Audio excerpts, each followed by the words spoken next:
Bueno, buenas tardes a todas y a todos, ¿cómo están? Muchísimas gracias a los organizadores por la invitación. Es un gusto estar hablando acá del tema de inclusión educativa. Nos preguntaron, nos mandaron un mail diciendo que habláramos de judicialización. Primero, es una palabra que me resulta muy difícil.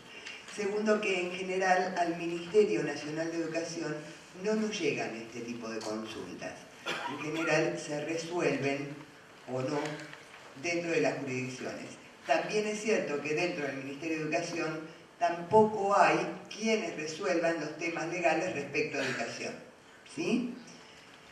En ese sentido, para nosotros la educación inclusiva hoy es un desafío cultural que pone en crisis a la educación especial. Vamos más adelante. Seguimos. ¿Qué hace la educación inclusiva para nuestra Ley de Educación Nacional? Lo que hace es garantizar las trayectorias escolares de todos los chicos y chicas que viven en nuestro país, ¿sí? Y cuando dice eso, en realidad de lo que está hablando en primera instancia y en una ley que nace en el 2006, es que todos los chicos y chicas vayan a la escuela. Todos ustedes recordarán que ese fue un momento donde todavía no iban todos los niños, niñas, jóvenes y adolescentes a las instituciones escolares a recibir educación. Entonces, la Ley Nacional de Educación toma esto como primer medida. Seguimos, por favor. Sí, eso para mostrar nuestro lindo país. Los marcos normativos dentro de lo que es el sistema educativo. La Constitución Nacional, por supuesto, que es la que garantiza el derecho de enseñar y aprender. La Convención Internacional de los Derechos de las Personas con Discapacidad, la Ley Nacional de Educación, las leyes provinciales de educación. Y acá, sí, podemos igual. Y ahí en realidad lo que se pone en tensión son todas estas leyes en función de lo que significa la inclusión hoy para las personas con discapacidad. Muchas veces nos han puesto en crisis a la educación especial fundamentalmente la Convención Internacional de los Derechos de las Personas con Discapacidad. ¿Por qué pone en crisis a la educación especial? Porque en realidad dentro de lo que es la educación especial tenemos además escuelas especiales. Y ustedes dirán, y entonces van en contra de la Convención. Yo lo que les quiero decir que en este desafío cultural hay una diferencia muy grande entre, como dice Eduardo Echeita, dice que la inclusión es casi como una utopía, que siempre vamos a querer más, y eso está muy bien que así sea. ¿En qué sentido? En cómo, a partir del término inclusión, a veces se desagregan otros términos y otras segregaciones. Nos pasa a nosotros desde educación especial muchas veces, alumnos que están en escuelas comunes, con maestros integradores, a los cuales nosotros muchas veces llamamos maestro sombra o maestro abrazador, que es el que no permite que el alumno se desarrolle más autónomamente. Es el que hace de alguna manera que ese niño esté permanentemente señalado por sus compañeros. Cuando es imprescindible, es genial que esté al lado, pero tiene que trabajar con todo el grupo de alumnos, aún estando al lado del alumno con discapacidad. Tiene que trabajar en forma conjunta con la maestra del aula, aún estando al lado del alumno con discapacidad. Esta sería una buena manera de no segregar en pos de la integración. Ya me fui, al diablo. Sí. Bueno, ya dije lo que decía la ley, que es garantizar inclusión educativa a través de políticas universales y de estrategias pedagógicas y de asignación de recursos que otorguen prioridad a los sectores más desfavorecidos de la sociedad. Brindar a las personas con discapacidades temporales o permanentes una propuesta pedagógica que les permita el máximo desarrollo de sus posibilidades, la integración y el pleno ejercicio de sus derechos. Ahora voy a esos números.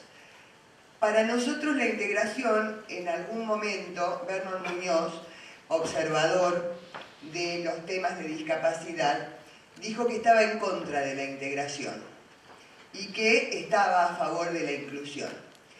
Nosotros, que hacemos un análisis de nuestro propio país, decimos que gracias a la sociedad civil, las personas con discapacidad cada vez fueron incluyéndose más en nuestra sociedad. Yo tengo muchos años dentro de la educación especial y lo primero que pasó es que gracias a la lucha de los papás de los niños y niñas con discapacidad se generaron escuelas y pasaron de ser no educables a ser considerados personas. En segundo lugar, en un momento, otra gran crisis fue con el tema de la integración, donde todos los docentes de la educación especial dijeron sonamos, nos quedamos sin trabajo. Una gran crisis. Y gracias a los padres y a la necesidad imperiosa de que los alumnos participaran en las aulas comunes, se logró la integración. ¿Cuál es el nodo que se plantea hoy? Todos están enterados seguramente, que lo pongo como ejemplo porque no es en el único lugar que pasa, que por ejemplo en Ciudad de Buenos Aires, a principios de este año se fusionaron aulas de escuelas comunes por baja matrícula, donde había 12 alumnos en una aula y 8 en otra aula, y los juntaban para tener una sola aula y un solo docente. Todavía la educación especial está ligada a la matrícula. Nosotros estamos bregando para que esto no pase y decimos que queremos más educación especial para acompañar a nuestros alumnos y menos escuelas especiales. Pero en tanto y en cuanto por cada docente tenga que haber determinada cantidad de alumnos, va a ser bastante costoso lograrlo. De todos modos, nuestro país, si miramos estos números y hablamos desde el 2001 hasta el 2010, vemos qué diferencia hubo en la cantidad de alumnos que crecieron o cantidad de alumnos que se incorporaron en las escuelas especiales y la cantidad de alumnos que fueron integrados en las aulas comunes. ¿Sí? En ese sentido, estamos hablando que nos llegó a ver allá 108.000, ¿verdad? Más o menos. De 109.000 alumnos que había en el 2001 en las escuelas especiales, hoy hay 127.508. Y de 23.700 aproximadamente que había en el 2001 de alumnos integrados, hoy tenemos 45.180. Sí, perdón. Perdón, una pregunta. Todo este tiempo estamos hablando de escuelas municipales. No, estamos hablando de escuelas de todo el país. Estamos hablando de escuelas de todo el país, sí. Público y privado, de gestión pública y privada con los datos que tiene el Ministerio Nacional de Educación. Sí, de hecho, allá arriba está la fuente. ¿Sí? Bien. La fuente es los relevamientos anuales de la DINIESE del Ministerio de Educación Nacional. Continuamos, por favor.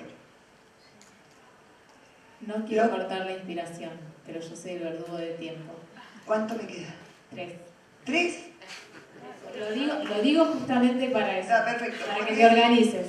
Listo. Ya y no pasamos ninguna más y vamos terminando. En realidad me entusiasma mucho hablar de este tema. Estos son nuestros problemas. El acceso a la escolarización de los alumnos con discapacidad, las trayectorias escolares de los alumnos y alumnas y las condiciones organizacionales y pedagógicas en las que se inscriben y la calidad de los aprendizajes y los tiempos de enseñanza. Como verán, son muchos y muy fuertes. No pasemos más porque lo que quiero decirles es, si bien ya veníamos con crisis muy fuertes, hace muy poquito el Consejo Federal de la Discapacidad, que hablaba Susana Sequeiros hoy y que representaban los compañeros de CONADI que estuvieron acá, nos mandaron un informe donde critican seriamente las medidas que tomó el Ministerio de Educación de la Nación en la resolución 155, que ustedes la pueden encontrar en www.me.gov.ar. Van a modalidades, dice educación especial, y está la resolución 155. Y también la pueden encontrar por el Consejo Federal de Educación. El planteo que nos hacen es por qué seguimos hablando de escuelas especiales.